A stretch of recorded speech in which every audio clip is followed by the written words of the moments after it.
Oh, it's already okay. Hello, everyone. This is the Soda Oh Popcast, gosh. episode 7.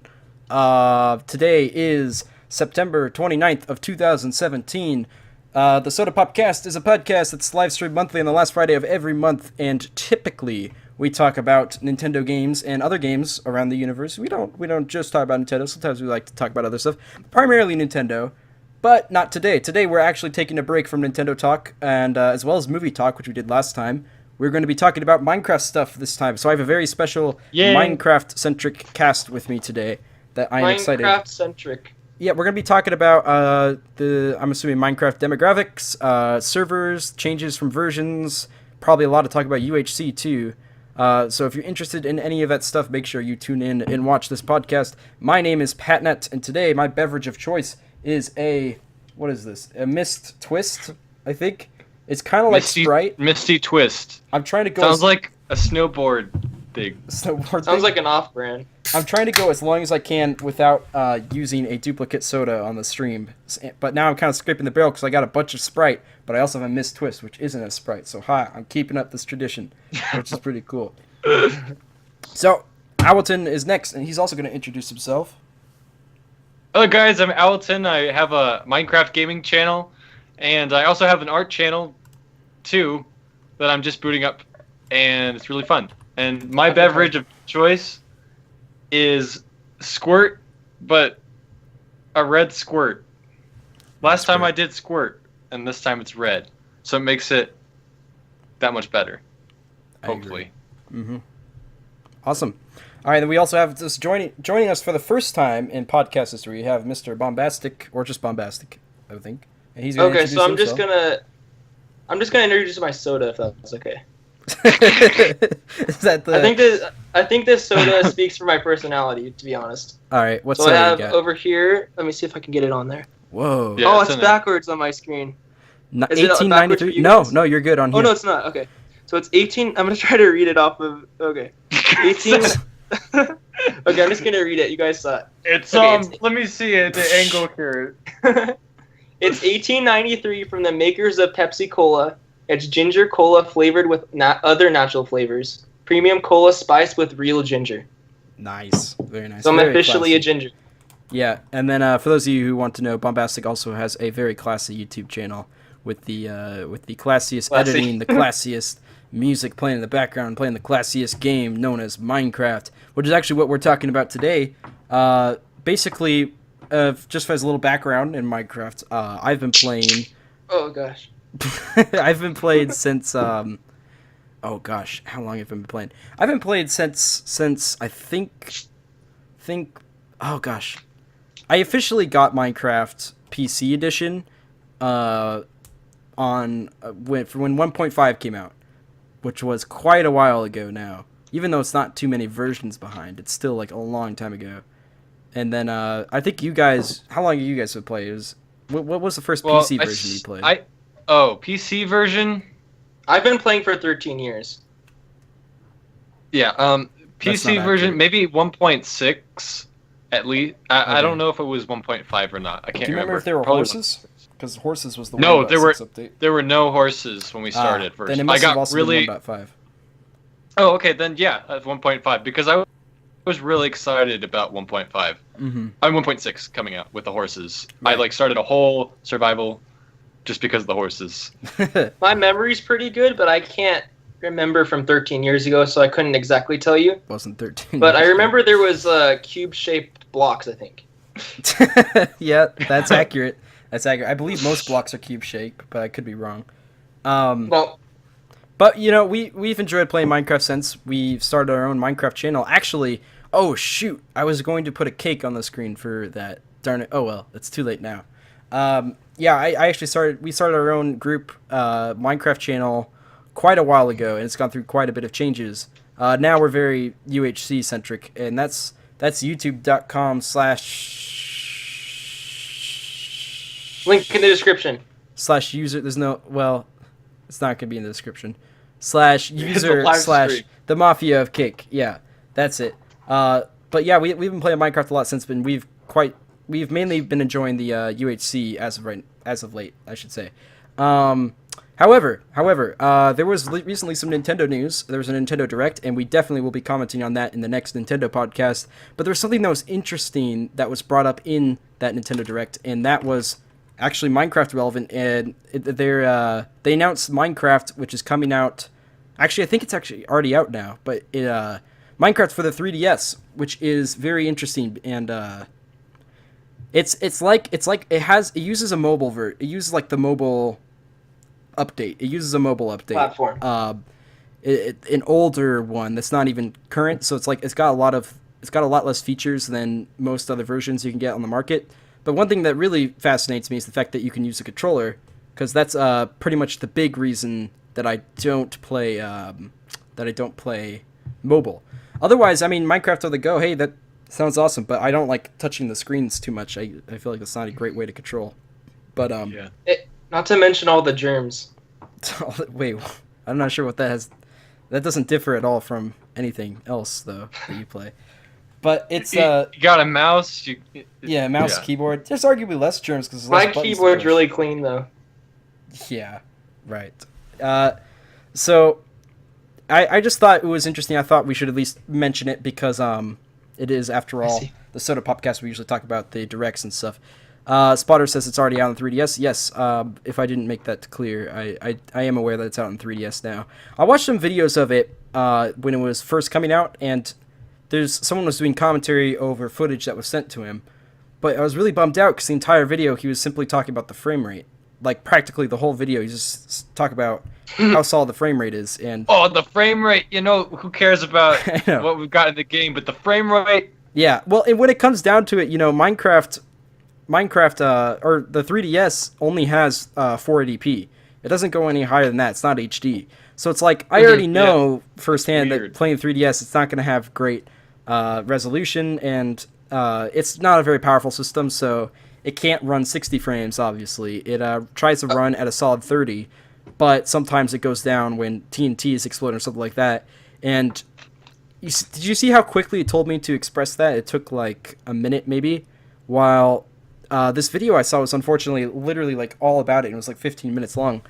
It's just like frame rate. Oh, it's 20 now. I really wish 15. he talked more about the actual Minecraft features, but and now that it's actually out, I'm sure I could find out information a little bit better. But like I said, it's using one of the mobile updates, and one thing that's really interesting about the 3DS version is that it has a map on the bottom of the screen at all times, like a regular Minecraft map that you can look at while you traverse and stuff. Oh, that is really cool. It is really cool, and that is awesome. It has a it's not endless worlds, obviously.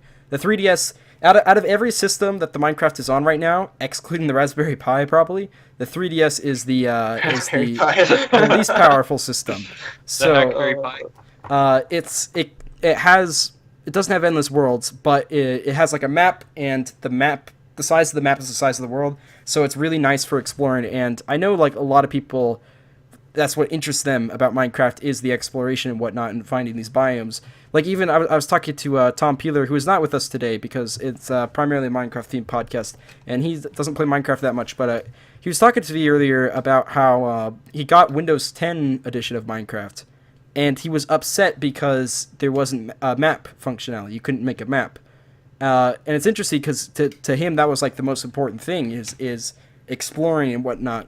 Because Minecraft's got a lot of really cool biomes, and it is like a huge overworld that's endless, so it makes sense. That's what's so good about Minecraft is it has a large it has something for everyone. Yeah, there's a lot of different focuses there, and that's what's really cool about the 3DS version is that it has some maps so you can easily track stuff. And I know people personally, like I guess some people might know him as Nintendo Joe.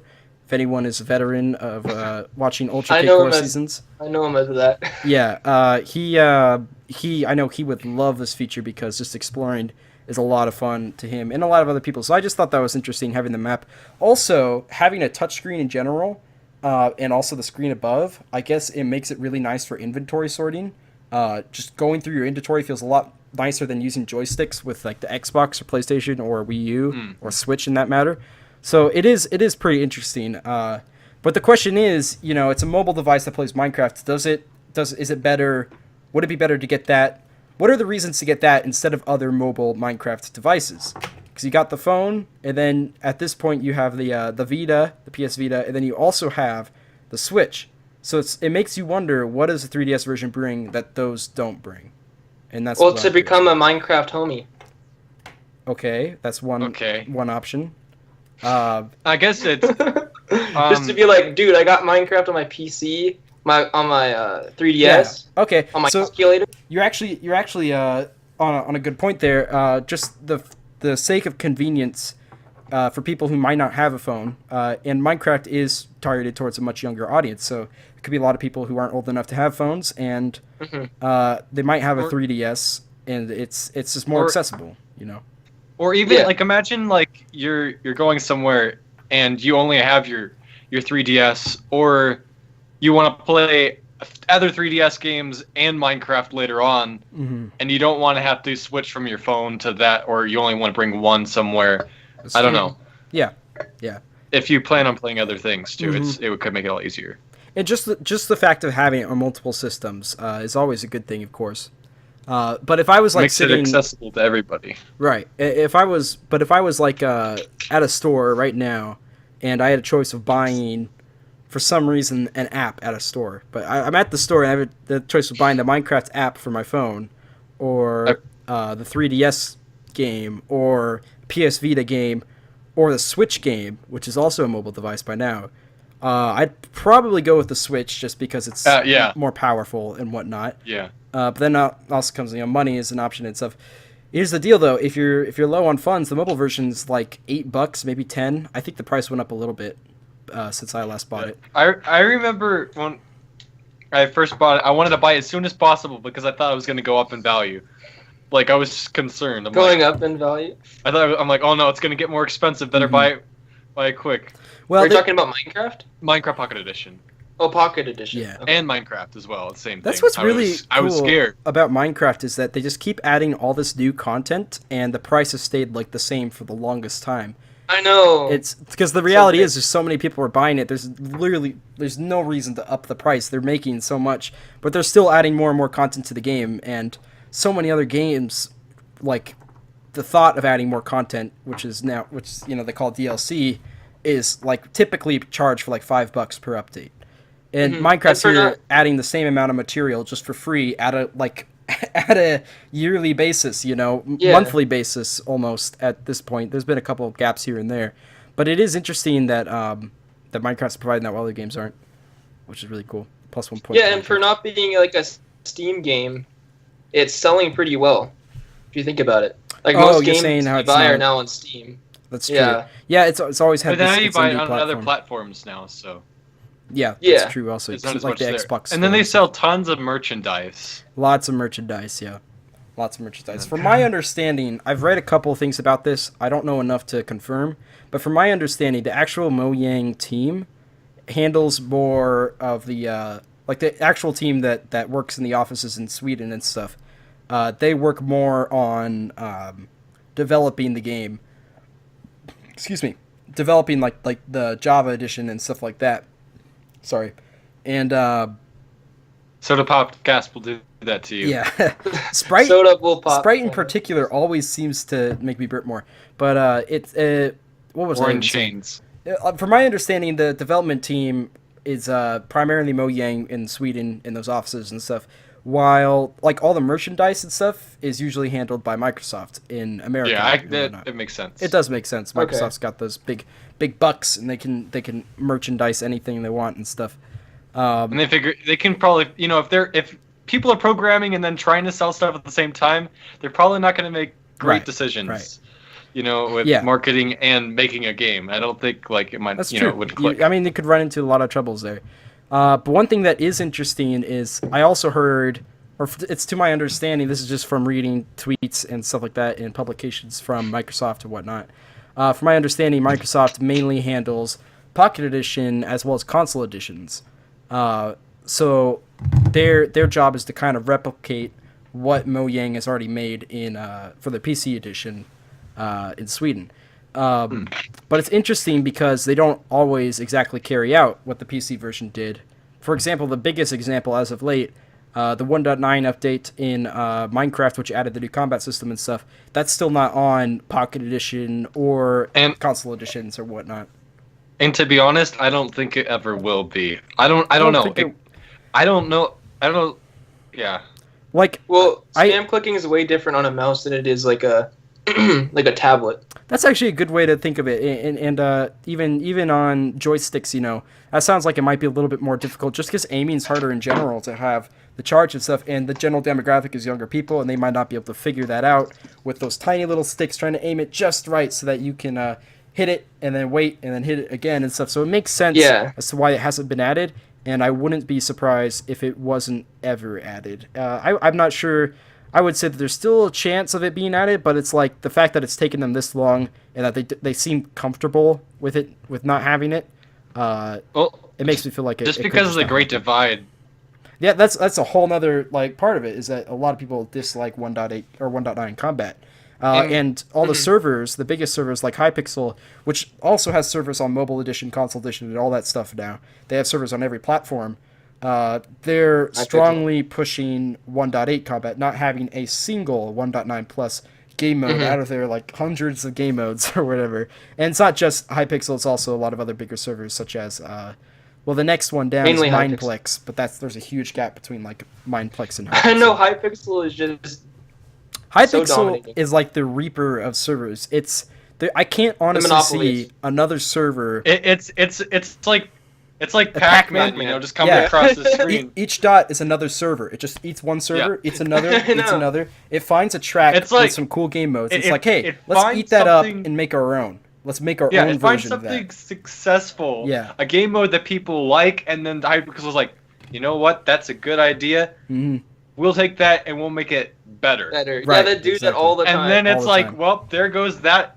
server. Yeah, the one thing you know? they haven't done that with, though, is, in my opinion, is survival games and UHC. Yeah, survival games.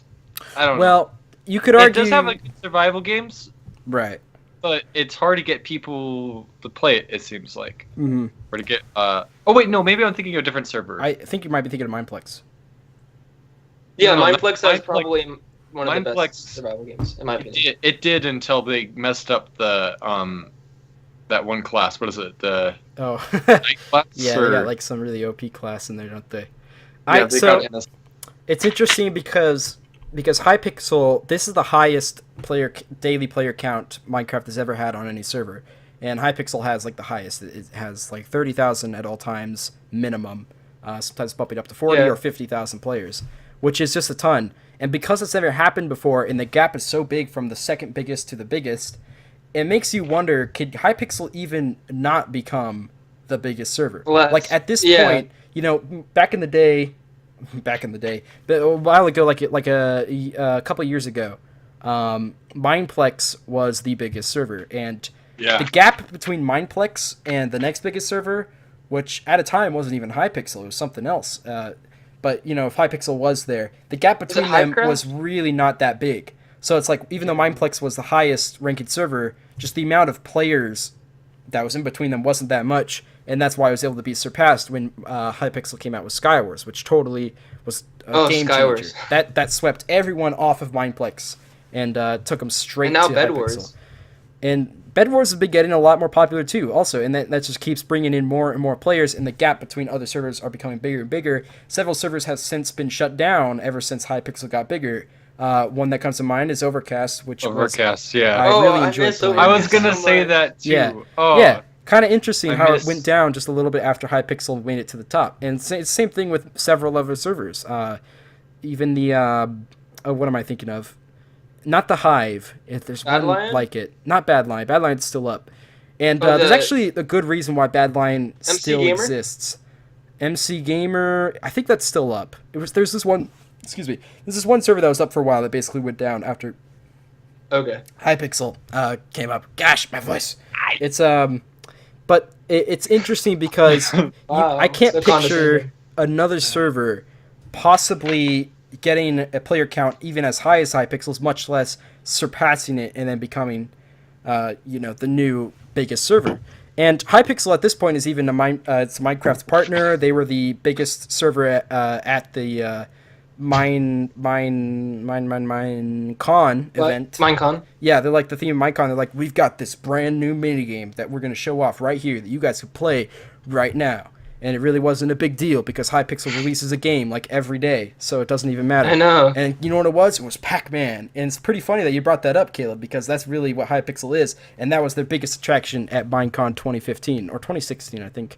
So it's just interesting with the support from Minecraft, and then also the mobile edition, mobile versions, as well as console editions, all having access to this Hypixel server, while other servers they don't have access to. Take some like Badlion, PC edition is the only version that has a Badlion server, and another big server like Shotbow Network, that one's only on PC or whatever. So since Hypixel has all the support from so many other places, can you guys even see how a server might pass that up?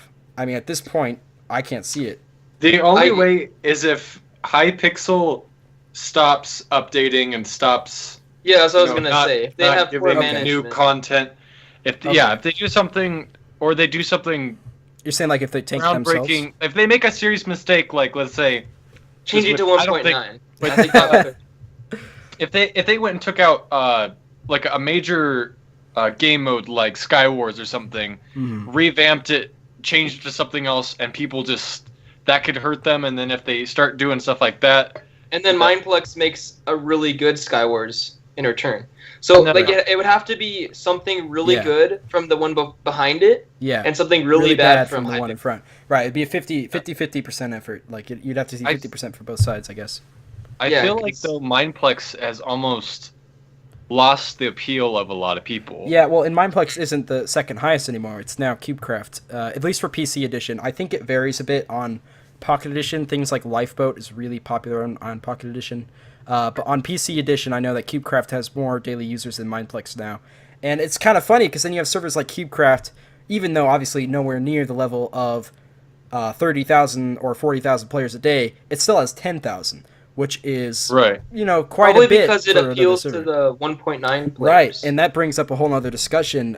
Servers have to have something going for them that you can't get in another server. And all of the other like more popular servers, they have stuff that's going for them, and that's why they're like next on the line, even though they're so far from Hypixel. Take an example, Badlion. You can't get Badlion anywhere else. You can't have that hardcore community with very level kits, really good players, and just overall like just the total essence of a hardcore PvP community. You can't get that on any other server. No matter which other server you join, you're not going to get the same Badlion experience. So Badlion certainly has a lot of stuff that's going for it. It's the hardcore PvP server. I do play Badlion a lot. I would if I didn't, for one, suck at it, and two, like 1.9 combat better, and 3, if I didn't always lag when I joined the server. But other than that, I'd probably play it a lot. But it's interesting, though, because Mineplex, which used to be the top, is now kind of sinking. And I believe the words James Douglas used is it's kind of getting, more and more neglected by not just players, but staff as well. And that's why hackers are apparently all around there. Oh, that's actually a very That big is a factor. major problem. Right. That's how Hypixel actually... And you get a hacker.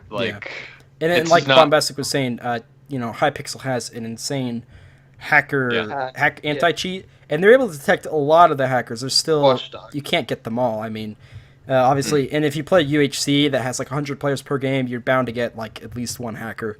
So that's unfortunate. But Mineplex might not have the financial background to be able to make a anti-cheat as great as Hypixel's. And Mineplex, what's interesting about Mineplex about it used to be in the top and no longer. Mineplex doesn't really have something that other servers don't. That's kind of what it comes down to. There's nothing so groundbreaking about Mineplex that other servers don't provide. Like the Hypixel provides pretty much anything that Mineplex provides, excluding a relatively good survival games and relatively good UHC. But it's like, to the common audience, they're probably not going to even notice a difference. They're probably just going to see it as this one has more players and it feels faster, so let's join this one. The survival games was good and balanced, but then something happened. They used to update it, constantly, making things higher and lower. Right. I know what you're but recently they just stopped. and they left like the night class. Yeah, and it's just terrible. And there's glitches with certain classes. Like, for example, the Archer class, you can duplicate arrows. Oh, yeah, you can just shoot them on the ground. They redevelop more arrows to get infinite that's arrows. That's been an exploit for several months. Yeah, I was gonna say. I feel like I saw that. I remember that such a long time ago. Yeah. Seth, you were afraid to like post a video on it or something because you didn't want them to patch it. I still don't think I've never seen anyone do it. I still don't know if a lot of people know about it. That's so those weird. of you watching, you have some insight. Yeah, if you're the Archer kit, you can duplicate them arrows, man. Yep. By shooting them on the ground and then getting them back into your inventory and they'll resupply. It has to be on your top left slot. Wow. Okay. So these guys got it down to a science. It has to be the fletched arrows also that you shoot. But Mineplex, it's very arcade style. It has several arcade games that you play for a short period of time and whatnot. Yeah. Same thing with Hypixel, except for Hypixel has a player base. And any game you play on Hypixel, it'll fill up taking 1 minute max in any game. Even UHC, where there's like 100 players, it fills up like instantly, and it's crazy. Or Mega Skywars, with also 100 players. That one I think takes a little bit longer as of late, but it's UHC still... and Mega Skywars do take a little longer. Right. But it's still like it's like from a basic consumer. I'm just gonna call the player consumer real quick. When he sees two servers, one fills up fast while the others doesn't, they're probably not going to even pay attention to whether or not the survival games might be just a little bit better on Hypixel than it is on a little bit better on Mineplex than it is on Hypixel. So I feel like while Badline, right away why you'd want to join Badline. When you see CubeCraft, right away because it's the only 1.9 server, and that's the only thing going for CubeCraft. Other than that, it's completely arcade style, and it certainly would be trumped by Hypixel any day if it weren't for the fact that 1.9. At least that's what I think. I'm no expert, obviously. I don't see any statistics or anything like that. But Mineplex, when you look at that, there's nothing that goes straight into your mind and they're like, man, Mineplex owns that. Mineplex is just great at that, and that's why I should join Mineplex. Yeah. So a problem I have is I play with Dance. I want to play like UHC with Danster a lot on Mineplex because, in my opinion, it's a better UHC than Hypixel. But the problem is it takes up to like 30 minutes to start one game, so we never really do it. It takes like forever. And you'd imagine if Mineplex kind of acknowledged that their servers are taking up a while to fill up, they could at least cut it in half. Less players. Yeah, make it like 50 players. Shrink the border size, and that will give you more latency anyway. It seems. But it's kind of like James Douglas said. It almost seems as if it's getting a little bit like neglected by not just players, but also the staff behind it. Mm-hmm. And that goes getting like no also. Maintenance at all. It seems like there's no like, oh, let's try to do this to improve it. I mean, one thing I think that they could do to try to improve it is make a 1.9 option. Mm-hmm. It might hurt CubeCraft, but that's like the only other option they have to try to. That's what Hypixel wants them to do. Yeah, Mineplex. Now here's the deal. I think so like over the last when 1.9 first came out, people hated it, and then for months and months after that, people still hated it and stuff. Now people still hate it, but I feel like the community is growing a little bit. Even slowly, they want something new. The fact, that's exactly it. And CubeCraft, the amount of players that's grown since the 1.9 update, it just kept getting bigger and bigger. Like each month, the amount of players who would join, and so it's clear that some people are hungry for 1.9 plus combat, and it's like you said, for a big reason, just because it's different, or probably half and half because it's different, and the other half being people don't know the difference because they just bought Minecraft and looking at servers, yeah, because that's true. That's what it seems to feel like when you fight 1.9 people on CubeCraft. But sometimes that's not this like right. But because of the Caleb, what was that? So it was like, let's not. I started it. I thought you were trying to get a fly or something. But because of how much it's grown, I'm curious if Hypixel, if they made a 1.9 set of games, like 1.9, even just a 1.9 PvP, where all you could do is 1.9, I wonder how good that would do them, because clearly there is a small audience, small demographic looking for it. I'm sorry. And if they grabbed everyone, if they were able to just take a portion of CubeCraft's players and put it on their server, that would help a lot. I mean, so that's why I really don't understand why Hypixel doesn't embrace the new combat system even just a little bit. I mean, how hard would it be to have just one mode? Just one. I guess they're just little this mode. worried for the feedback. Like, Hypixel's coming out with an update, and then it's like, oh, it's 1.9. Right. I think that they feel like they're on a good roll, and they know what audience enjoys Hypixel, so they don't want to risk changing anything. Right, yeah, that's true. That could be it. I mean, they don't really have to change anything. They would just have to maybe add something else. Right. If anything, it might be for them to make another whole server kind of deal. I don't know how space and all of that kind of would work with making it not laggy, having a whole separate kind of system. Here's what's interesting. If there was a 1.9 mode, obviously they'd have to join with a 1.9 client. Most people who play Hypixel, I think, are using 1.9, or using, I should say, modern clients, just because the common user doesn't know how to change versions. So the common user doesn't know how to go into those settings on the launcher and stuff. They just want to play Minecraft.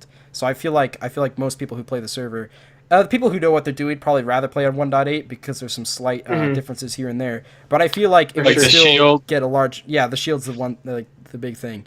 I wouldn't say the majority play on 1.9. No. Well, I mean, would you say the majority of people who play on Hypixel are people who wouldn't understand how to change versions, though? I feel like recently, Hypixel players have gotten a little bit better, so I don't think that they're all noobs. Like, right? Okay, but I feel like the majority is probably at least half of people use 1.8. I'd say. Okay, maybe. Yeah, that could be. At least. Yeah. In my opinion. But either way, with just the large player count that's already there, if people saw, like, oh, brand new mode, let's try it out, and it's like, they might not even notice, like, if they're using the 1.9 plus client because they don't know how to change it otherwise, they might be playing it and then be like, wait, this is actually kind of fun. What kind of combat style it is? Little do they know that's the vanilla combat style they haven't been playing with. But either way, I just think I could imagine it being beneficial to have some sort of inclusion of 1.9 just because they make a new game every Wednesday or something. Like they just like, let's patch it together, throw it out. And maybe if they patch together something like that, it'd be really cool. But they should maybe put it in their beta lobby. You know how they put up like 4 different beta games? Yeah, that's actually not a bad idea. Yeah, just put up the beta, see how people like it. And then they can rate it. They can put the hype on it. And if they add their diamond hype or whatever it is. I feel like there would be some biased people just going on there. Like, no, you can't rate it down. You can't rate it down? No, you can. If they ask you a survey, you can. But you can't unhype something with your diamonds. Oh, okay.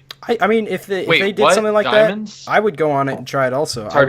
I would have fun. Like, I would certainly test it out and whatnot and try to encourage more of a 1.9 movement or whatever. Because right now we don't have that much of equivalent.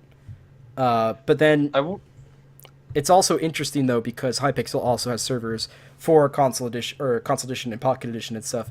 And they obviously can't add 1.9 to that. So I don't know if maybe that's a big reason why they're not doing it also. But I don't know. Anyway, what were you saying, Elton? I wonder how many people don't even know 1.9 is a thing. Like, wait, there's a new combat. I imagine, like, I remember when I was younger and I didn't understand what the heck updates were at all. Like, I was just like, wait, it's just taking longer to load this time. Yeah, I just want to play the game. I'm like, wait, there's a new feature. Like, my computer, oh no, what's going on? Yeah, and then, like, you get in the game, like, wait, the creative inventory now has slots, and it's organized and stuff. I'm like, I thought it was just one big bar because that's what it was in the old days. Exactly. So it's like I know when I was a very casual player, I didn't know anything about updates. The first update, I should say I was playing since 1.4 because I remember the 1.5 update because I remember seeing like witches for the first time and I was like, what the heck? And I. Oh wait. You remember that too? I remember that. Yeah. I remember that. Yeah, I think we got it pretty close to each other, so we were probably both 1.4. But then, like, when I heard about 1.6 online and stuff, I was like, wait, they're going to add horses. I really want to get on this. And that's when I first started acknowledging updates. So I would bet you there's a lot of people who don't even know that updates are really a thing. They just play Minecraft to play Minecraft. Every once in a while there's something new, and there's something new, which is fun, you know. So yeah. But yeah, either way, I do think more 1.9 involvement in Hypixel, I'd imagine, would be beneficial for them. And it's kind of surprises me that there hasn't been any nod towards it at all. But, you know, what are you going to do? But yeah. I think it would be beneficial. But then again, keep in mind, people behind Hypixel are obviously masterminds. So I feel like that's true. I feel like they know what they're doing. That's a good point. I mean, you gotta have some intelligence to be the highest server, right? I mean, obviously, just a little. These guys don't just like throw things at a wall and see what sticks. But since we're kind of transitioning over to the topic of servers anyway, I guess I should just finish closing with the 3DS topic real quick. It looks cool. There's not a ton of reasons to use it. There's a couple applications where you might get it. If you're just a hardcore Minecraft fan and you want to have it on all systems just to feel how it feels, that's me. That's exactly what Seth said. Then yeah, you should by all means get it. I don't know what the price is. If it's more, it's on a Nintendo system, so it's probably Nintendo doesn't like the like dollar apps or whatever. They like a nice $20 for a game. So if it's $20 on 3DS, that's a little bit too much for like $7 on the phone, and for more content because the phone version is probably better anyway. Just 3DS, you can use a controller, and that's pretty much the only reason I would consider getting it. Unless you don't have a phone.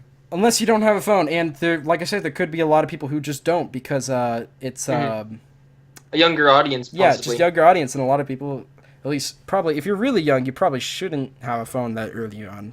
But you will. Well, they'll have a tablet though. You know what I mean? That's a good point. There's also tablets. You have a tablet. That's a very good point. Even like the Kindle Fire. I mean, it's really not great, but you can have it on that if you want. You can have my tablets. There's just less and less reason to actually get it on 3DS, but it's still just kind of cool to have it on all systems. According to 3D Spotters, the price is more than usual, around $30, I believe. 30? That's just Nintendo. That's more than regular. I'm, like, not even surprised. Java Minecraft. I know. Just no. This is Nintendo. Not gonna happen. They're like, what's this $1 game system? Let's games are worth more than $1. And it's like it's kind of true. Like most games are usually sold for cheaper than what they're actually worth.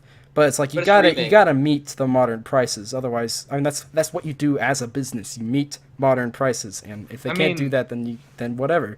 The consumer's gonna buy what's best for the consumer. It's like you're supposed to adapt to that as a company. Anyway.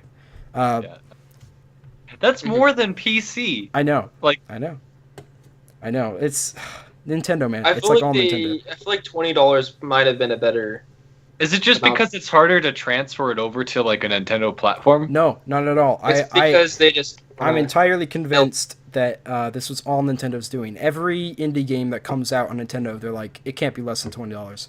They're just milking the cow. Yeah. Well, and it's funny because like when it comes to AAA games. It's really funny because when it comes to AAA games, Nintendo usually makes relatively cheaper AAA games, or just matching modern price, and so or games like bundles and whatnot, or consoles even. They make it at a lower price than a lot of the other AAA stuff. But then when you go to the other spectrum, or the other side of the spectrum, when it comes to like a lot of cheap stuff, and when you're in that kind of market, Mario Run costs $10 while Flappy Bird is free. Or not Flappy Bird. That's a terrible example. But there's other apps that are like usually just $1. So it's like when it comes to that cheap side of the spectrum, Nintendo's like, nah, we're gonna stick with higher prices. But when it comes to more expensive stuff, they're usually like, yeah, we'll lower it a little bit. So it is interesting. They're kind of caught in this like middle thing when it comes to the price range. But yeah, $30 I think is certainly too much to pay for a 3DS version, which is clearly inferior and runs at 30 frames per second at 480p. With less functions. Wait, where did you learn how many frames? I looked it up. Actually, I looked it up while making the templates for this podcast. In fact, because we are using 3DS screens to frame our cams right now, and then it got me curious. I'm like, wait, what's the aspect ratio of a 3DS? And then I looked it up, and it's technically not 720. It's not. I don't know what the other dimension for 480 is, but it's always one number x another number, right? 360p.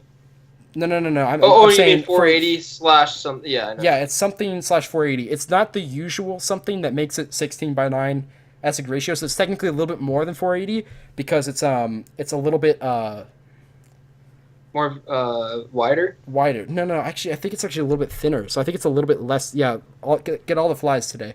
I think it's a little bit less actually. I think it's because I'm kind of thinking. Oh man, I looked it up so long ago. I don't know. It's basically I know the last number is 480, and that's what Minecraft would play at. There's just not much reason to get it, basically, especially in my case scenario.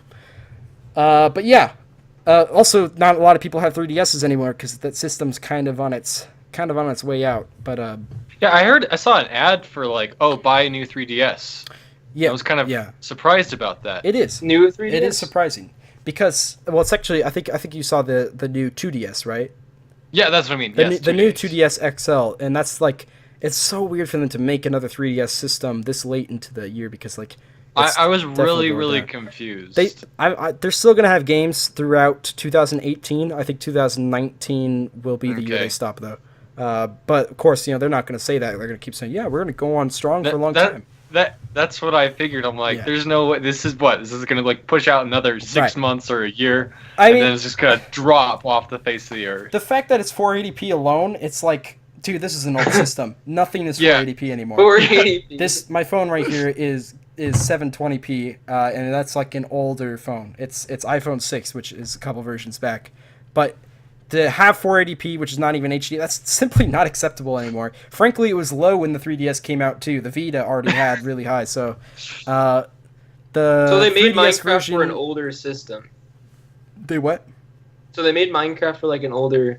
And that's another thing I was going to bring up. It's so weird that Minecraft came out on the 3DS so late into its lifeline. I'm curious why it didn't come out earlier while 3DS was in its prime days or something. Yeah, I don't know.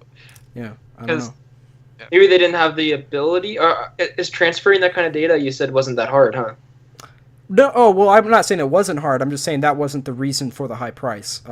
It could very well be hard. I think it uses a different engine than Mobile Edition uses and then Console Edition uses, and obviously then Java Edition uses. Because fun fact, apparently Java is just incredibly hard to code, and that's kind of the reason why most versions don't use Java anymore, and that's why the compatibility has always had this roadblock in between it. And that's why a lot of people hate Java Minecraft for whatever reason. Right, yeah. But anyway, for what 3D Spotter says, the 3DS version is only available for the new editions of the system, including new 2DS XL, and I assume also the new 3DS and the new 3DS XL. So that's also interesting, is I have just a regular 2DS, and it doesn't have a second stick. I believe the second stick is the big reason it's only available for newer ones, because it's, Do you Minecraft, think it would still be able to run it? I don't think so. Nintendo, like, there's probably like a modification you could do. No, I mean, do you think your device would be capable of running Minecraft if it? No. I mean, like, are you powerful enough to run it? Yeah. It's just as powerful. It's just like as a powerful. Bit. Just a little. Yeah, there's like other small changes. Like there's a second joystick, which is understandable. That's the biggest reason why they wouldn't make it backwards compatible. But there's also 3D has like perspective 3D. So if you look this way, it'll shift its 3D, so you can still see 3D and whatnot. Even though most games don't do 3D anymore. And also it has Amiibo support, and there's like one or two other things. But as for actual processing, it's the same. So it could run it just as good as any other system. The biggest thing is just it doesn't have another joystick, and I that's an understandable reason to not put it on that version of the system. But yeah, so for the few people who do have new 3DS versions, I mean, a lot of people do. The 3DS was relatively successful over its lifespan, so there's still an audience out there for it. It's just like that's very okay. I think this is also what it is. Maybe if they prefer playing games on the 3DS. So if that's the kind of handheld system they like to use. Right. And I love my 3DS. I play it quite a bit. Well, not as much recently, but like every once in a while I get a new game. I got a new game for it this year, Majora's Mask. Played it. It was a lot of fun. The 3DS is a fun system to use. It's nice and comfortable. It's just like a DS with a joystick, which is really nice. So there's definitely reasons to play the 3DS. But if you're going in just for Minecraft, you're gonna want to steer a different direction, most likely towards tablets, possibly. But if it's just like one of those things where you have a 3DS, you don't have much experience in Minecraft, you see it on there, you're like, hey, I'll get it. I can take this wherever I want to go. Don't have enough money for Switch yet? Yeah, let's just do it. So I can see some merit. I just do think it's rather situational. Yeah. We are actually already relatively far into the podcast. We're like 40 minutes in. So time flies, wow. We talked a lot about servers already. I think we should transition to UHC stuff. Or because just that might take a while. In general. Updates in general. Yeah, well, just 1.9 specifically. That's probably the biggest thing that's worth talking about.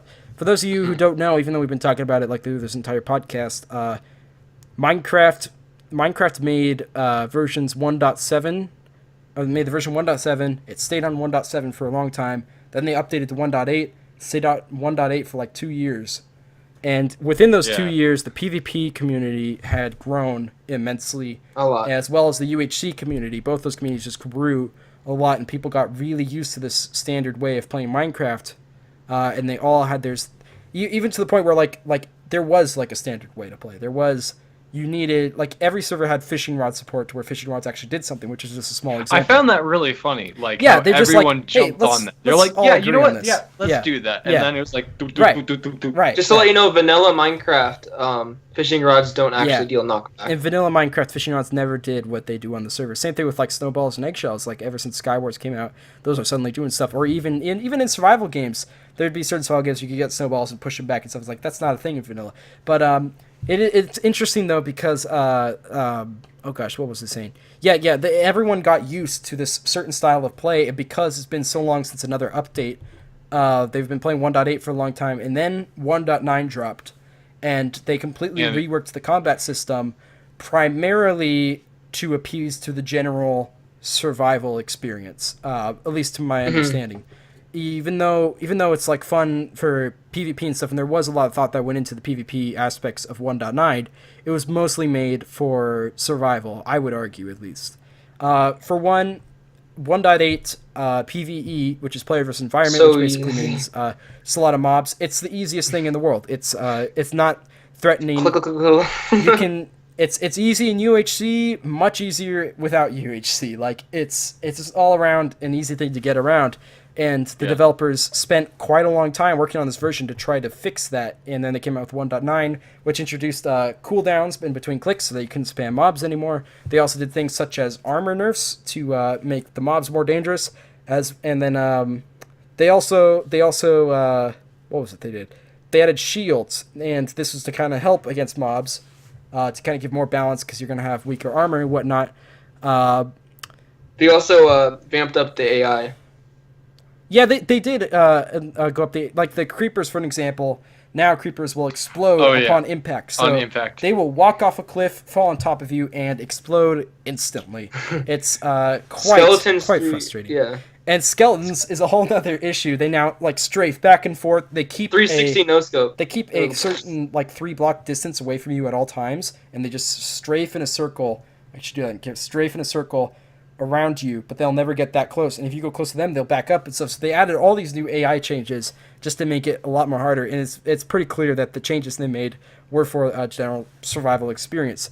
This, however, had the dragon's the main one. So. That's a whole nother thing. You know, the dragon is actually very challenging now. Very, very smart fight. Like I feel like it was very well thought out, the dragon fight. There's so many little things you have to do to fight the dragon in 1.9 plus, and I think it's really awesome, just the variation between all of it. And it's kind of, I think I'm going to quote Ant Venom here for a second, because I watched one of his videos a while back, and he was mentioning like just the Ender Dragon. If you really think about it, in 1.8 below, it was a really lazy boss. Like it was just made very lazily. It would just fly around the entire time, every once in a while, aggro and hit you, and that's all. Then it would come back. But now it has a lot of other boss features, such as the Dragon Breath, going to the middle, even the way it aggros is different now by how many beacons you fight and stuff like that. So they just made it a lot smarter, which is really cool. I'm a huge fan of the new Ender Dragon fight.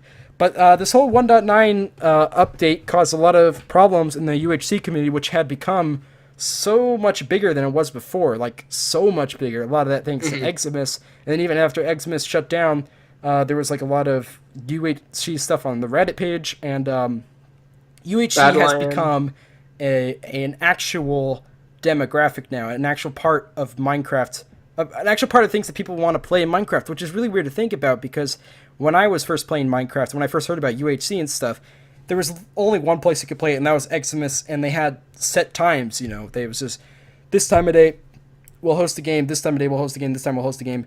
And then eventually it became its own genre within Minecraft. It became something that, it just basically became a lot more popular, which really caught me by surprise. UHC, I guess I should explain what UHC is, for those who don't know. UHC is basically, it means ultra hardcore, and it's when your hearts don't regenerate naturally, and you have to use healing options such as golden apples or potions. and it creates a really difficult experience.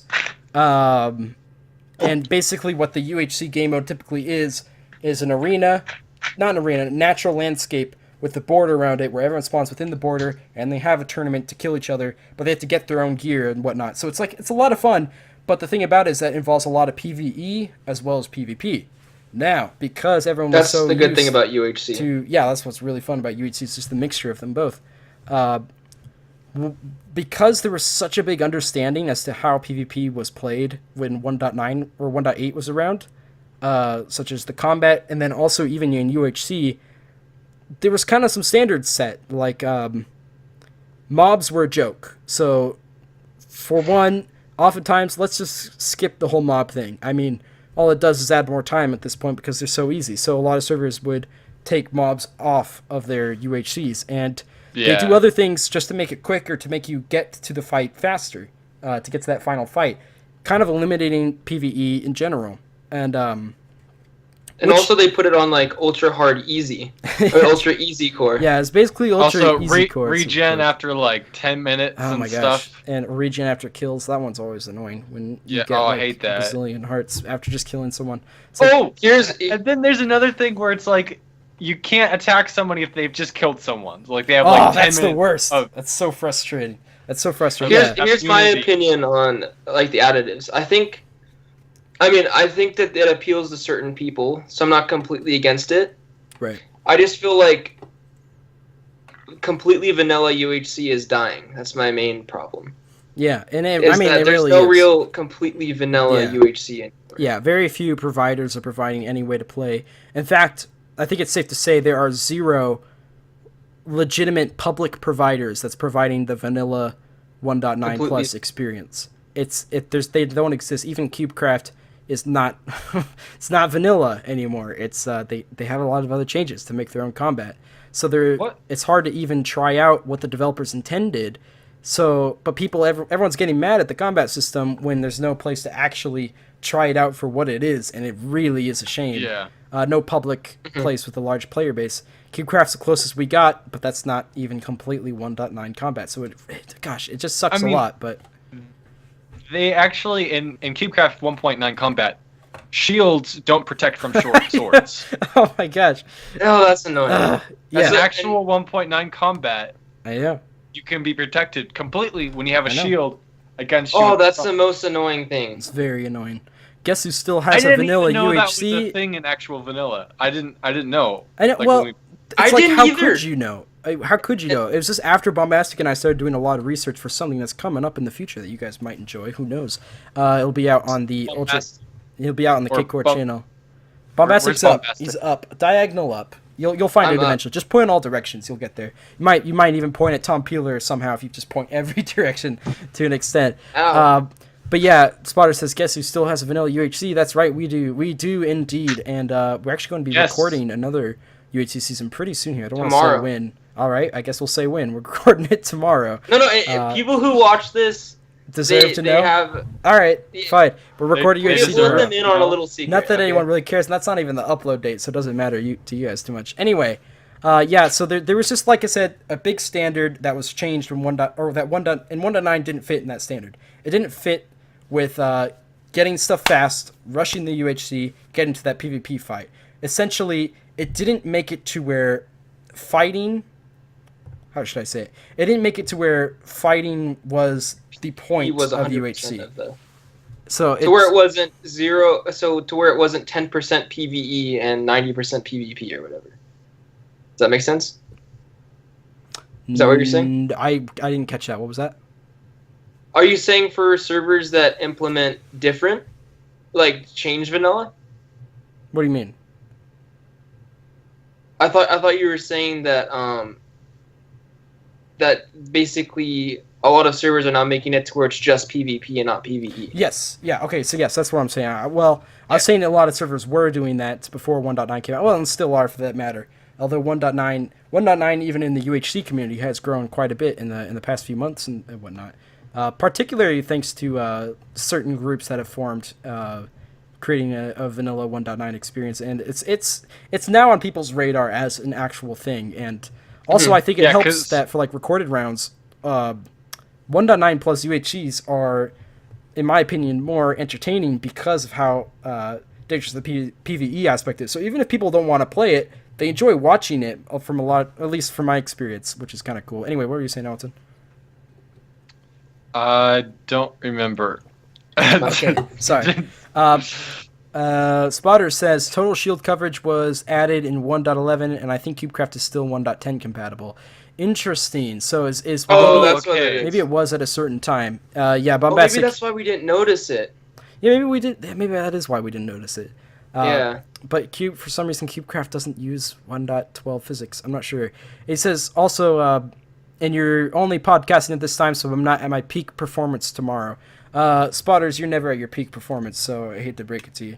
No, that's not true at all. Oh, wow. No. You're always at your peak. You got beef with them now.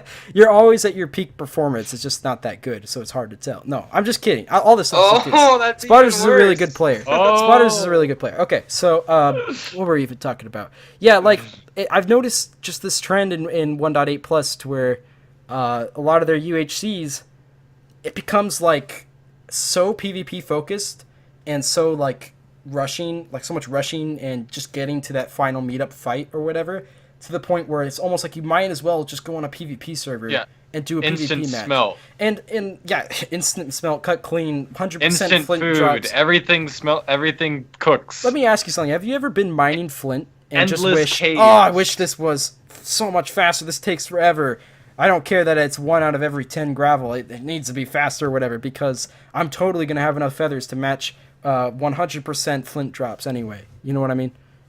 Yeah. Have you ever felt that way? Gosh, I hate it when I feel that way. It's Yeah, a good thing I hate never when I felt feel it that that way. way, though. It's a good thing. And, well, then, of course, they just up the chicken count, or the feather count from chickens and whatnot. So it all goes full circle, full gold, full apples. And what it comes down to is a really Better caves. long... infinite mind-straining fight with full diamond versus full diamond, with full enchants and all these bow stuff, and it adds no variation to the fight, makes it completely stale, and that's why I can't even watch 1.8 recorded rounds anymore, because so much of them are the same. They just go down, they get full diamond, they come up, and I'm just watching the same fight over and over again. So I do feel like 1.9 added some really cool stuff to recorded rounds that a lot of people don't realize, which is a shame because they're not doing recorded rounds. It's not. I mean, I said before, I'm fine with them changing UHC. And sometimes it's fun to have something different, but the problem is there's no vanilla anymore, I feel like. That's really the big problem. That's the main problem. That's the only aggravating part. Because like the audience who plays 1.9 is so small, as well as even just vanilla Minecraft in general, the audience who plays that is so small. That demographic is tiny. To the point where just those people who are in the demographic are totally screwed over because there's nothing they can really do about it except start their own UHC group called Ultra Cakecore. But even then, you only get a game in every 2 months or so. So it's like practicing is always difficult and whatnot. And that's why I always have so much respect for the Minecrackers UHCs. The fathers of UHC, if you will, they're always on the radar of other UHC players and stuff. And everyone's all the time, everyone's telling them, switch back to older versions, go back to 1.8. But, man, those Minecrackers are so cool. They're like, dude, we've been doing this for like 20 seasons now. We want something different. We want to actually try something new, you know? They have a completely different perspective of UHC than most other players do. Not a lot of seasons go up to 28. There's only a few out there on Reddit. By then, they usually end around there because it's like everyone's like, oh, I've done this so much, I need to stop. So it's just, I got so much respect for the Minecrackers for continuing to do UHCs even till today. I assume so. There hasn't been a season in a while, but I assume they're still doing seasons. And they do it in the modern versions because they want to try something new. At least I think that's why they do it. But now there's nothing wrong with people liking, a certain version more. That's certainly not when it comes down to it, you should play the game you should want to play. But I feel like you should also try to support the developers for making the kind of game that they want to make. Because it's not like the developers just spat this combat system out. It's not like they're like, let's roll the dice, whatever number it says, that's the combat system we're going to use. It took them like 2 years to make this update. There is like extreme mathematics with yeah, I know. so much clever and balancing swords and axes. Oh my gosh, it's crazy if you actually go into it. Thought. Like, man. And 1.8 was the update was the newest update for longer than any other update. 1.9 took so long to come out, so they obviously didn't just flick their fingers and this thing existed. They were working on it for such a long time. And I feel like some people get like really mad at the developers and whatnot, and I've seen people like yell at the developers through Twitter and whatnot, and I'm like, dude, these guys are literally spending hours to make the kind of game they want to make. Isn't that exactly what you want from a developer, to make it from their own creative background and not solely based on what the audience wants?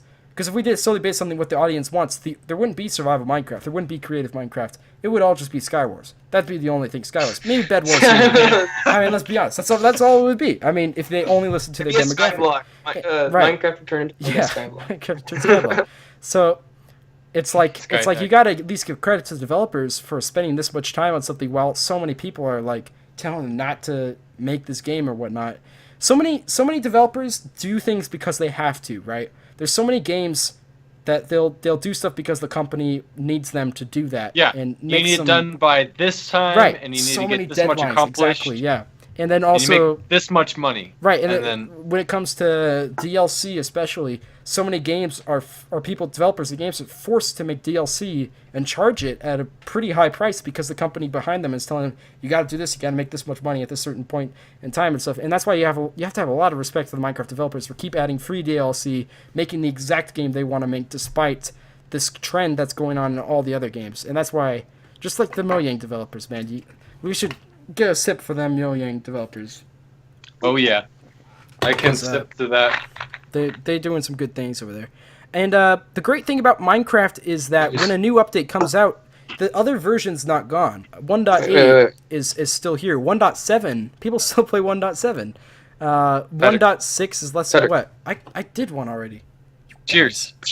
Okay, there we go. Okay. So I took two for the developers, so I'm a little bit better than you guys. But what? I took 2 sips to the developers, so I'm a little bit better than you guys. But basically what I'm saying is old Minecraft versions aren't gone when a new one comes out, so people can play 1.8 when they want to play, which is great. I feel like a lot of the people who bash on it before even trying it to a full extent. I feel like you should at least try it before you even like judge it, basically. Try 1.9 is so good for like SMPs. That's a whole other thing. It is. It is great for that. I'm glad you kind of opened the door. I choose to do 1.8 SMPs too. So what? I said people choose to do 1.8 SMPs. I don't even understand it because it's not focused around PvP. Like unless PvP. It's very PvE centric though. So I think a lot of people worry just about dying to mobs. But I mean, like Caleb dies by mobs every time he joins the server, and that doesn't stop him from playing. I die every day. Every day, and it doesn't ruin his experience fun, though? or anything. Yeah. Of course it makes it fun. Yeah, it makes it entertaining. And it's just interesting to say no to 1.9 because simply it's harder. And when you say no to it, you're also saying no to all these other features that have been added. So SMP in particular makes it a little bit like weird. Like you really gonna not do 1.9 because it's a little bit harder, even though you can get shulker boxes. Like I don't know, but I think the big thing is just people not giving it really a chance, and thus creating a very small area to play, and Hypixel not supporting it, and console editions not supporting it, and there's no support for 1.9 except for straight from the developers. So it does kind of suck, basically what it comes down to. But obviously people should just play the game they want to play when it comes down to it. But I mean, if you've I like both versions. Is that I probably sound like a weirdo, but I like both versions. Yeah. Both's good. It's true. I mean, I like playing Skywars every once in a while, but I also like, playing, UHC sometimes. But whenever I play single player, I always play the latest version. Yeah, absolutely. That's a good point. Unless I'm doing a speedrun. I've done 1.8 speedruns, though. That's different. Do you not do 1.9 speedruns? Well, there's not an official category for that, right? I don't think on speedrun.com they don't take versions into account. I don't think. It's just whatever version you do it on. Maybe you can do it faster on 1.8 though, because you can spam click, so maybe that's why people do it on 1.8. I know everything you can do way faster on 1.8. Right, yeah. Except I guess on 1.7 it's a little bit different though, because the AI was a little bit changed for a lot of mods, which changed a lot of speedruns. For example, blazes I think were a little bit harder or something like that, and there's some other things. I don't know, but basically when I speedrun, I actually do I try to only do UHC just because it's a lot of fun trying to fight stuff at low health and whatnot. But they don't accept that as an official category. I've learned the hard way. I remember that story. Yeah, so... It's like, you guys, you can't type in commands. You can't be doing this. Well, I understand that, though. It's like... the person who didn't allow my speed, like, it was totally understandable. Yeah. And he was also really nice because I talked to him after because I wanted to kind of get to the bottom of, like, why UHC wouldn't be allowed.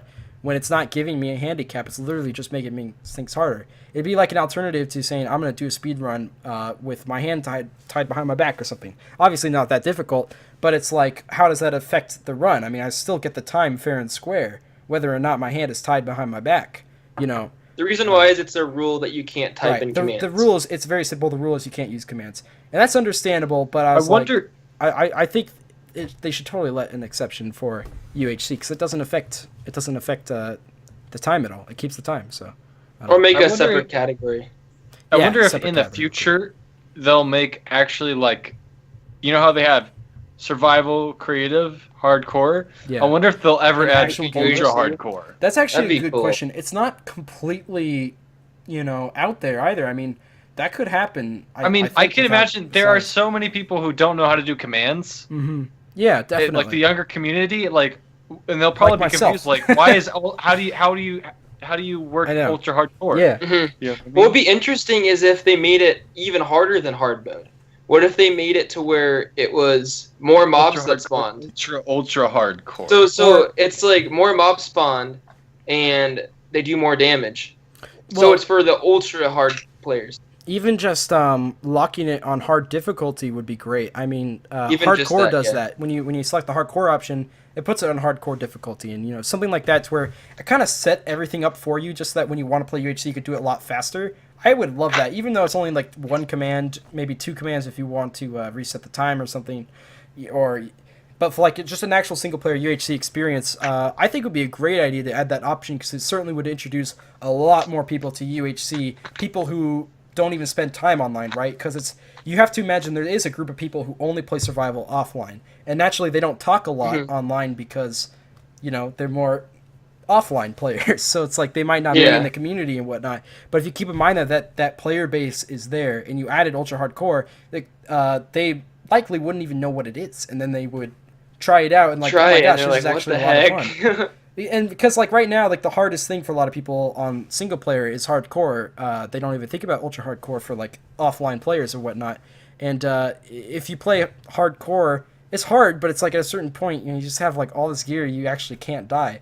So it's kind of weird. Ultra hardcore adds certainly a cool experience, and I would love an actual option for that to happen. And 3D Spotter says most of the time when you die in hardcore mode to PvE, it's by surprise, something you can't control, say like a kamikaze creeper. Yeah, I agree. That is like, or falling off in the end, right? Like if you're in fact, I did that in the SMP. I had just all this good gear. There's no way I could actually die except for falling off in the end. So that it's like everything is spontaneous. It's like, is that really harder at that point? Is that actually hardcore, or is it just luck? I mean, you might die if you roll the dice incorrectly or whatever. But then there's also like in UHC, there's actual troubles you have to face with having like less hearts and stuff, and you having to play more carefully. And while hardcore, it's just like get lucky or unlucky. It seems like for most of the time. I haven't played hardcore in ages, so I can't vouch for if that's extremely true. But yeah, I don't know. It's just interesting. Caleb's eating all the flies now. Caleb's eating the flies. So would a harder difficulty improve the game, or would it just create more unavoidable death? Well, I think in Ultra Hardcore's case, if they added Ultra Hardcore, it would be less about unavoidable death. It would be more. He's massaging the flies now. It'd be more about careful playing and whatnot. Like, well, because here's the deal: hardcore, you can die instantly on several occasions at full health, and I see what you're saying is that could happen in ultra hardcore also. But just the fact that you have to be more careful with your health and just play a lot smarter, I feel like it would add a lot more challenge to it other than just an unavoidable death. Though I do understand what you're saying about unavoidable death. I can see how that is a problem. And maybe they should do something to kind of stop that from happening. I'm still not a huge fan of kamikaze creepers because so many variables that you can't account for, especially in the UHC. But that makes it, at the same time, it adds a little spice to the game. It does add some spice. Variation, and variation is always good. That's something that wasn't in 1.8 UHCs, so, or at least the common 1.8 like, time cut clean, full spawn rates or whatever. That's, it's something you wouldn't find variation in that a lot. It just often be the same fights, full prot 4 against full prot 4. But I do understand what you're saying about the unavoidable death. Not too much. I've seen several, like if you watch it, like any of the Cynical seasons, each one they just get full diamond. They just fight each other brutally. So it's, I don't know. But some people don't understand streaming. What? What are you talking about? Did you guys hear something? No. Our mom's like. Oh, okay. It wouldn't be a stream without that happening. But yeah, basically, I do think it would be a cool option. I don't think she understands what streaming means. It's okay. I do think it would be a cool option, but Would you have whatever. My mom join the stream? That'd be great. Yeah, that would be great. Yeah. So anyway, is there anything else you guys want to touch on for ultra hardcore before moving on to other ultra stuff? Hardcore? Yeah. I don't know. I think that it sums it up that ultra hardcore with. What would you say? You finish first because I already know what I'm going to say. So. Okay, ultra hardcore with variations. I know people hate cut clean, but people also love cut clean, and I feel like ultra hardcore with variation is completely fine. But I feel like there's no vanilla. That's my main problem. Yeah. Is that there has to be some, 1.8 vanilla, 1.12 vanilla. I feel like that should be at least half of the UHCs that are played. Right. But variation's fine, but that's all there is anymore. There's no actual vanilla. I got you. That's why I feel like it sums it up. Mm-hmm. And obviously, some people don't like variation. Like I know you hate cut clean and all that, but I hate cut clean, man. I don't. I just give me the gear and let's do PvP. Like at that point, if it's cut clean, I don't understand. And Bad Lion even has an option to where it's called UHC Meetup, and they spawn you around with UHC Meetup supplies, so that you can fight each other with slightly variation in what you have and whatnot when fighting, but it's more UHC stuff. It's like that sounds like what you guys should be doing instead of playing cut clean. Basically, what I'm trying to say here is I completely don't understand the appeal for some of the changes they made in 1.8 UHCs. Because to me, I see so many other alternatives, and it takes out what I like about UHC, which is PvE as well. Everyone as has their own opinion. Yeah, but it's at the end of the day, it's a shame that there's not much more. There's not more 1.9 plus acceptance as well as vanilla acceptance. Anyway, what were you saying, Alton? Yeah. What about Flower Power UHC? Okay, no, that I don't really like. Oh my gosh, Flower Power. Jeez. Is that still a thing? I don't think so. Going on? I think there's Flower Power. Yeah. Is there? Well, what server even does one constant UHCs at this point besides Hypixel? Ultra. I think it's called Banter. I think Banter. No, Ultra Rip or something. Ultra Rip.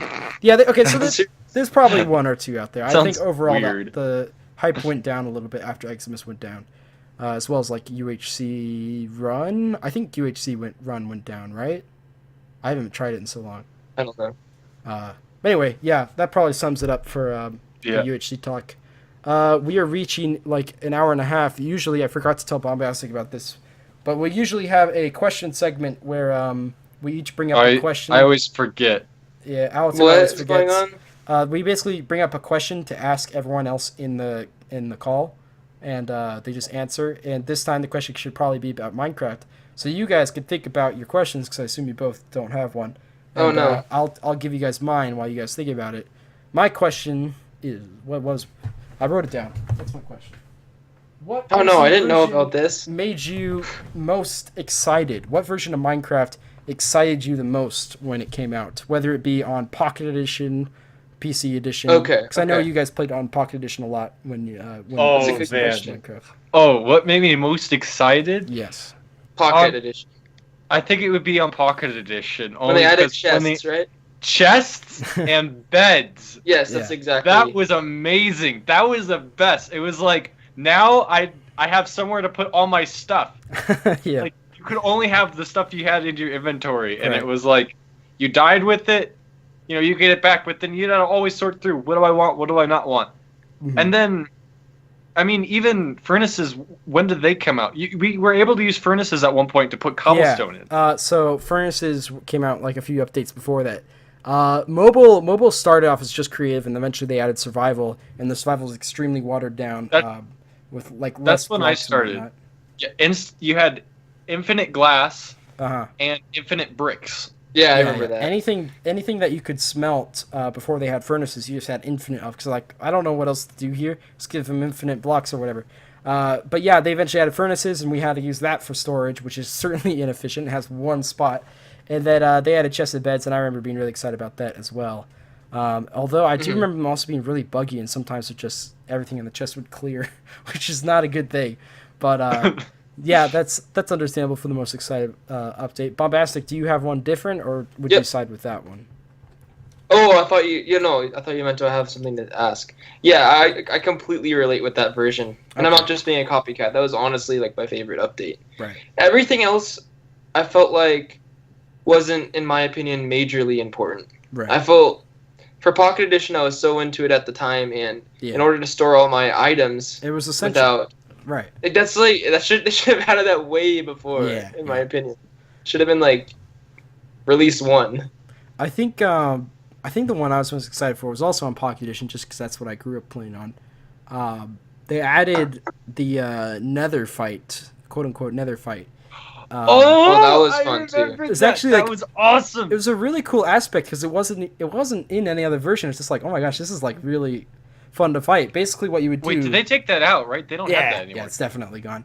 They added that was so cool. They added a block. Oh, and then the obsidian towers. Yeah, and the obsidian towers. They added a block that was called the Nether Reactor Core, and you made this like contraption and put the Nether Reactor Core inside of it with like 4 gold blocks at the bottom of it or something, and it would activate and it would build this giant obsidian tower that's like way too big and made the world really ugly. And you did it multiple times because it's obsidian. You're not gonna take it down, you know. And the resources, that 4 gold blocks, that was a lot because you didn't have a lot to mine. And there was no caves. There was no caves. So like it was all strip mining. That was like a lot of gold.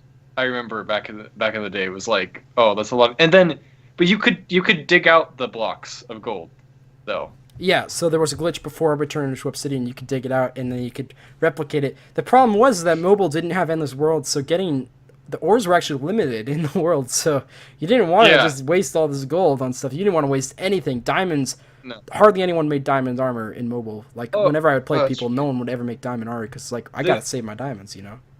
The cool thing is you got. If I'm thinking correctly, you were able to get items that you couldn't get. Yeah, that's another thing. So what the reactor did is it would spawn pigmen inside of the which is so cool. Just for people who don't know what we're talking about, and probably a lot of people who would watch this wouldn't because that's so long ago and it's mobile edition and whatnot. But yeah, a giant obsidian tower would spawn with tons of zombie pigments in the middle of it, and you'd have to fight them. And after you fought them all, a bunch of random items would drop all around the place. Most of them were items you couldn't get elsewhere. So this was like glowstone. What else? There's just a lot gold, of stuff right? you couldn't. No, maybe you didn't. Did you get gold? I don't think you got gold from it. Maybe you got gold. Oh, maybe you did. Oh, maybe I don't know. I don't think you got nearly enough. You got sugarcane, I think. Sugarcane. Yeah, there was like stuff that you could also get. I think there was like bowls every once in a while. And you know what it seemed like? It seemed like. Did sugarcane grow? Sugarcane grew. Yeah. Okay, so I. Never more than 3 though. Yeah, but you know what it was? Oh, actually, I don't know. But basically, it was just a bunch of random stuff, I think. And you'd have to dig your way out of that thing. And there's just this giant obsidian tower that you couldn't get rid of because it would take forever to mine all that obsidian. And so I remember the world. And you'd do it multiple times, too. So there'd just be giant towers everywhere in the world. And it just looks so ugly. But it's like, you got to get that supply. So it's just cool. I remember I tried doing it on top of my house. But thankfully, the house was like made out of cobblestone, which messed with the reactor or something. Okay. And otherwise, it would have just destroyed my entire house that I had. Because it'll just like... Yeah, it was a very interesting concept though, because that wasn't in any other Minecraft version, and it certainly was fun. I thought that was so cool. Yeah, there was no Nether, but at least there was that, so that was cool. And then eventually, when they added the Nether, they got rid of that. They got rid of that like much sooner before they added the Nether. They should add that on the 3DS. Nether reactor core, and even the Nether reactor core itself was such an ugly block, but you won't find that in any Minecraft version now. It's simply out of existence. So it's just one for the memory, and that's where it's going to stay. I remember I didn't know what the Minecraft wiki was or anything. I didn't know what to do with it. I just placed it on the ground and was like, work at first. Yeah. What do you do? Is it a crafting table that does advanced crafting or something? I don't know. Yeah, it certainly took me forever to figure out how to work that thing. But I think that was probably the update I was most excited about, just because I abused it a lot. I just spawned all sorts of stuff everywhere. I used up all my gold the first time. I didn't know you could get take it out. Yeah. And that was like all the gold I ever had. There's no caves, so it's like. Were you supposed to be able to take it out, or was that like an exploit? No, it was an exploit. It was supposed to. It's supposed to turn into obsidian, but you could take it out before it turned into obsidian.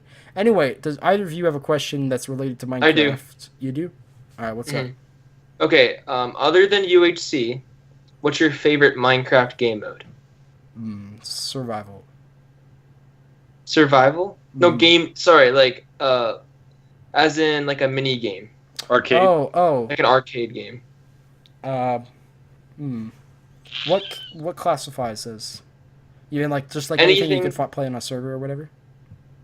Yeah, preferably not something that's very PvE based. Right. So you're saying like a very short term game. Mainly PvE, yeah. Okay. That might be a hard one to answer. It's a little bit hard. I don't play a lot of that kind of games anymore, is the thing. That's why I'm asking the question.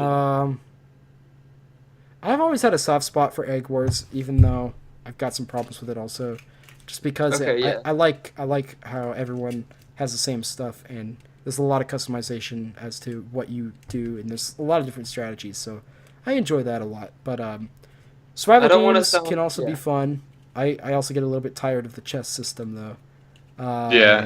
But not Skywars. I don't like falling off the edge and dying for good, and that's what's cool about Egg Wars is when you fall off, you can respawn until your egg gets destroyed. I kind of like Same thing with Bed Wars too. Boy. Bed Wars is different though. What about Mine Z? Does that count?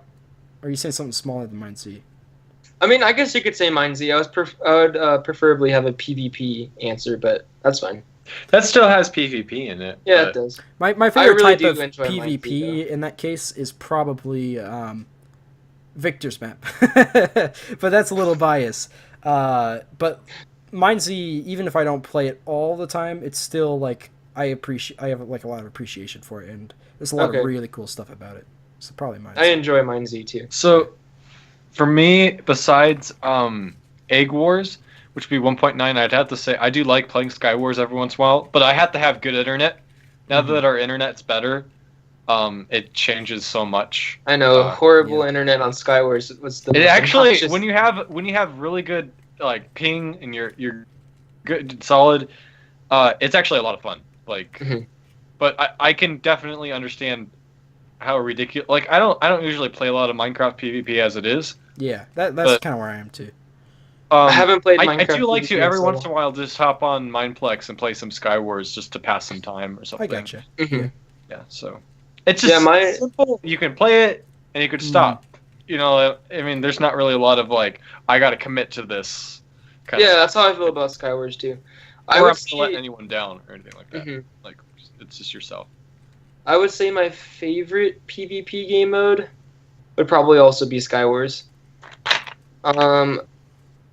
For 1.8. And then I enjoy 1.9 PvP just as much. I know it sounds like I'm trying to appeal to everyone, but it's true. I do like I feel like I have to go in that you're trying to appeal to everyone. It's true. Minecraft equality. Minecraft equality 1.8, 1.9, 1.11, 1.0, 1. Beta. Everything's good. But I would say that's what it's called. So you're saying Sky Wars? 1 point trying to be Minecraft. Sky Wars for 1.8.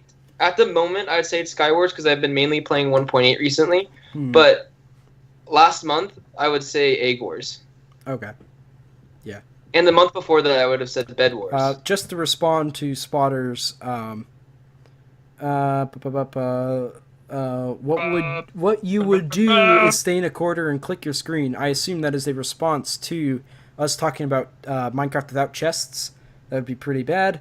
If 1.9 ice boat racing were more widespread, it would be awesome.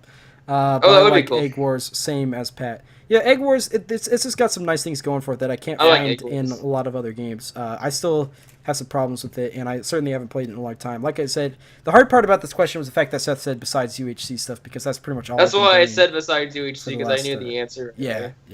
Because even me, like, I prefer UHC, but it's just not very common. Yeah.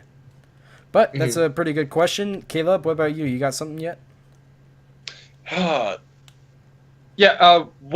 What build did you make in Minecraft that you felt most accomplished? Like, I thought you were saying embarrassed. Oh, interesting. Oh, and which one did you feel the most embarrassed? Okay. I know which one. Oh, I don't even want to repeat it. Don't.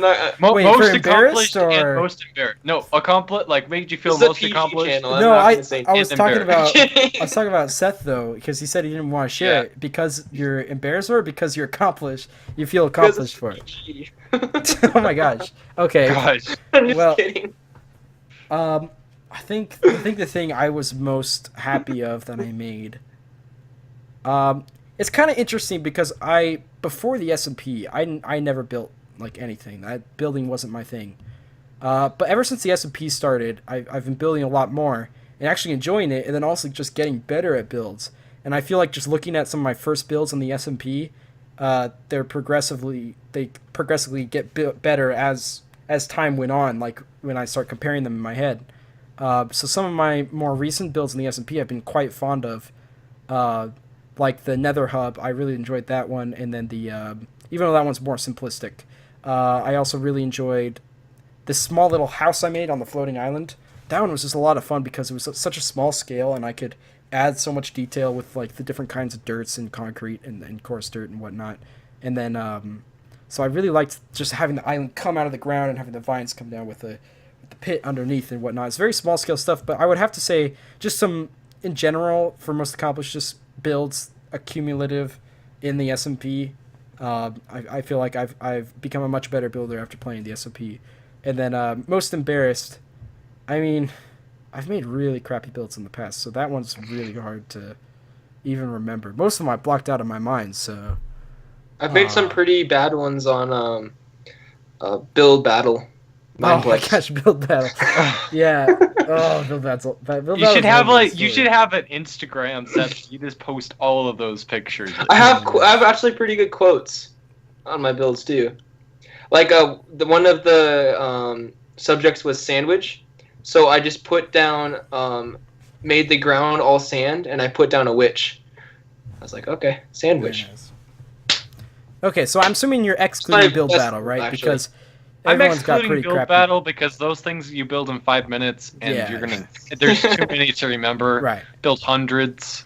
Okay, so unless it's your best build. There's some stuff I'm embarrassed about because I thought it was so good when I built it. I would say that some of my worst builds aren't that embarrassing because it's like, oh, I know those are crappy and I always knew those were crappy. But some of my more embarrassing builds, I found out later that they were bad, and before I really liked them. And I feel like you could just take any build from this is kind of alienating the viewers a bit, and I apologize, but any build from the server that we called Village when we played on mobile. Any of my builds on there were just absolutely garbage. So I'll probably have to say that as my answer. Okay, so my best build. This is honestly very hard for me because I haven't made really any good builds, to be honest.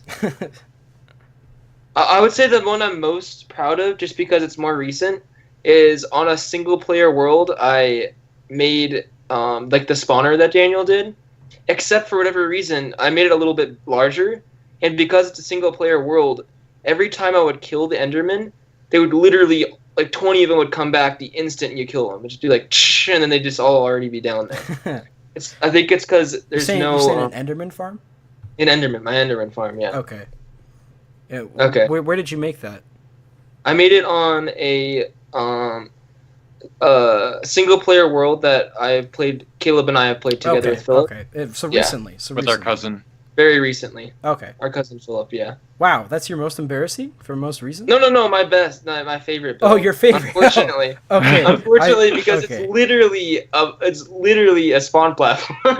Okay.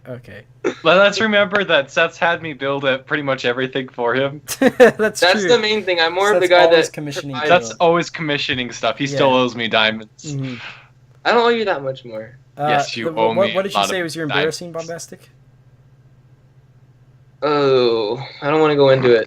I'm not gonna go into any details. All right, that's fair enough. Kidding. No, I can. Okay, go for it. I'm kidding. I've never made any inappropriate things. Well, what was the most just like you wish you didn't make? Like, there was just some build you're like, oh, I really shouldn't have made that. Sky Farm? To be honest with you, I have no. Actually, I enjoyed that. No one else liked it though. Nobody. Perhaps. Nobody. What about In Village, just to bring back to that? Like, was there anything in there that you felt like, oh, I really shouldn't have made that? To be honest with you, I've never felt like I shouldn't have made a build because I already know it's not good. Expectations. I got you. It's hard to be embarrassed about something when if you don't even care. Yeah, exactly. That's honestly. Yeah, I think that's a fair enough answer. That's fair enough. I would say. Alton, what about you? I'd say I remember back in the day, I felt super accomplished with two things.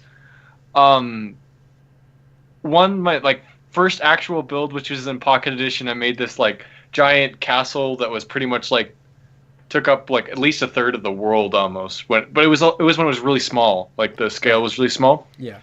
Do you remember that? It was like a sandcastle. Yeah, I remember that. People thought it was part of people thought you faked it and stuff. I faked it, took it from because they had a picture of sandstone and blue, and I used that same color scheme, and people thought I used that. So I felt super accomplished when that was done. Then we played on it a little bit. Then the world had an update, and the world's corrupted. Oh, I remember that. Built back into it. Right. So there's a huge chunk now. And it felt successful because that was back when you had to break blocks with a pickaxe in creative. Oh my gosh, yeah. Really? You couldn't tap and break them. You had to actually dig them out. I don't even remember that. Yeah. Yeah, I dug out a whole mountain. There was no such thing as super flat maps. There was no beacons dug out or anything. Huge mountain. I remember that. You made the entire world super flat. I spent 2 weeks just digging out a mountain. Oh my gosh, I felt so accomplished when that thing was done. Hey, are you saying that's one of your most accomplished builds? I would say that's the one I felt probably one of the most accomplished. Okay. That and a mansion that I made in Pocket Edition. Okay. But I made an entire map that was completely flat throughout the whole map, which took 3 days nonstop. But I made sure to find a map that had islands and just a little minimal stuff, so I could, because there's no super flat option in Pocket Edition at first. Yeah, right. And I did that, and I made a mansion. I was super excited, and I didn't know how to download maps because I think at that point they had things. It was all so messed up. Also, another thing we didn't have time to go over in this podcast, but would have been a good topic is the fact that Microsoft added an in-game store to where you can buy skins, maps, and mods and stuff from mobile devices and console devices, which is so weird to me, just because it's so easy to do, or it's like on PC that's all so free, and I don't know. From my experience, most people who make mods, maps, and skins and like that, they would rather have their stuff given to a more broader audience rather than make money off of it. At least that's from my experience, because I've asked several people like what do you guys think about this, just when it first came out, because I was actually when this was first mentioned, I was actually in the Discord call with a lot of other Minecrafters, and I knew some of them made maps and stuff, so I asked them, I was like, well, what do you guys think about this? Do you guys make maps? Like, oh, I'd rather just have my map be available to everyone. And that's kind of how I feel too, even with the Victor's map, if people couldn't afford the map, it's like, well, no, I'm just going to make it free then, because I want people to be able to play 1.9 plus Vanilla 1.9 Plus and UHC build your own kit style, and you guys can do that by clicking the download link in the description of the video titled Ultra Cakecore Victor's Season 5 kit or whatever. So make sure you guys check that out if you'd like to check that out. Anyway, yeah, just something shameless self-advertisement. It's not that shameless of your own show, man. That's what I've come to learn. I could advertise anything I want to. I just say that all the time. If you were watching the live stream, like, who cares? Like, this is... I only try to plug in stuff that's relevant. It's not like I'm gonna start off every podcast being like, make sure you check out the Victor's map or anything. It's like since we're on the topic anyway. What were you saying about your most embarrassing build, Awilton? Okay. He doesn't have any embarrassing builds.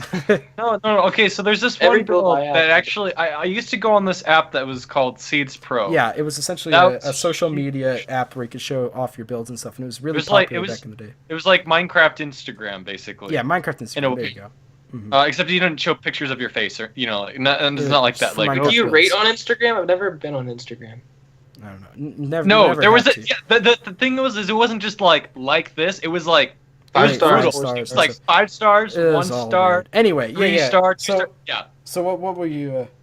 I'd say you remember that tower I made that was like a spiral with the white, brown, and orange. It was kind of like a spiral tower kind of thing. Didn't have any. Well, the thing was that wasn't embarrassing though. It was because it got super popular. Exactly. That's why. It's like a. It was kind of like spinny and stuff, and interesting. I don't remember that. It was circular.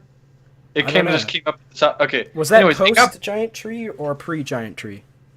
That was after I made the giant tree. Okay. Yeah, I don't remember too much. That was around my peak after I got the giant tree. Yeah, that was like I got a lot of people following me and everything. Right. But when I made that, I look back at it and I'm like, that looks really terrible, and I felt embarrassed a little bit. I felt good because I was getting tons of stuff, but I was like, I got to the top 30. That got like 230 ratings. I'm like, that didn't deserve it. I don't want people to know me by that build necessarily. Yeah. So it was. But it wasn't embarrassing because people liked it. So I find it very interesting that your most accomplished build, half and half because you brought up another thing, but like saying digging out this entire flat world, that's really weird for me to hear because but it also kind of makes sense because it's like every build I find of yours, I'm like, oh, that's his most accomplished build. Like each one I'm like, oh, this is so good, this has to be like one of his best. So it makes sense that your actual most accomplished like my arena, for goodness sake. It's like nostalgic.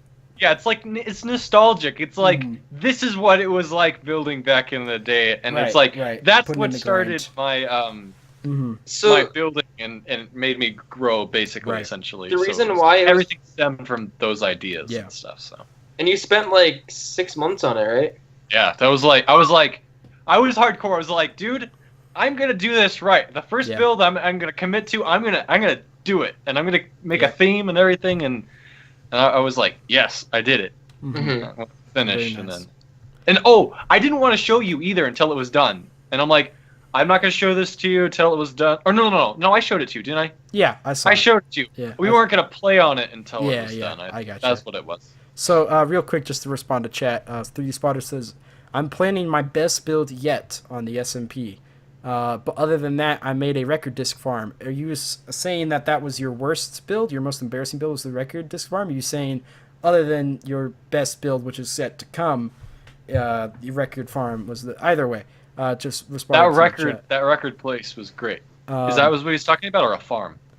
Saying a record disc farm. Oh. I'm not sure if he's referring to his most embarrassing or the best, though. But anyway, he said his best build is coming on the SMP. And if you guys like to check out the SMP, then make sure you look up Cakecore SMP and then find one video uploaded by PatNet2, and then watch that video, leave a like, and then also check out the description for the full playlist that uploads every single perspective. Click on that so you can watch it from everybody, and then leave likes on Awilton's channel. Actually, what you want to do, you want to click the ones that are from me actually, and watch those first before you watch Patrick's. We have a bet. We have to try to get the best liked video, so please help us out here. I have the highest quality content though, so you guys should check out my videos. Your quality content is great. Yeah, that's the question segment, a new segment I'm introducing to the show. We're we're not gonna have time for today because we're already past an hour and a half. Wow. One thing I'm introducing to the show is a sales pitch segment to where people have to pick a game where they want to convince you to buy it, quote unquote, play. I mean, obviously, or not quote unquote, either or buy it, whichever. Just basically trying to convince people why a game is good, and it can be pretty obscure and whatnot. Coffee Simulator. And I was thinking we could do something like Minecraft servers on here or something like that, like some server that you have to persuade another person to play that you don't think other people have played. But I just simply don't think we'll have enough time. I think we're going to have to finish off the podcast right now. Thank you guys all so much for watching. This has been a very fun podcast. This podcast is live streamed on the last Friday of every month, so the next upcoming podcast, which will be more Nintendo themed, and we'll be talking about the Nintendo Direct that happened a little bit recently. Yeah, the next one coming up will be October 27th at 10 p.m. Pacific, as usual.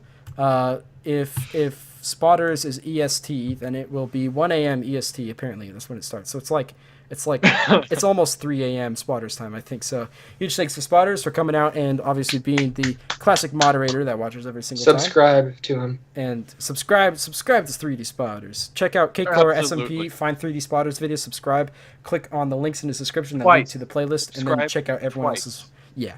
You guys get the drill. With every account you own. If you were not a fan of the Minecraft-themed podcast, fret not. We will come back with Nintendo stuff later, and we might do another Minecraft-themed podcast in the future, as well as a movie-themed podcast, but it's been a while since we got into our Nintendo boots, so we'll definitely be doing that. I think I've got a few guests planned, too, some special guests who I'm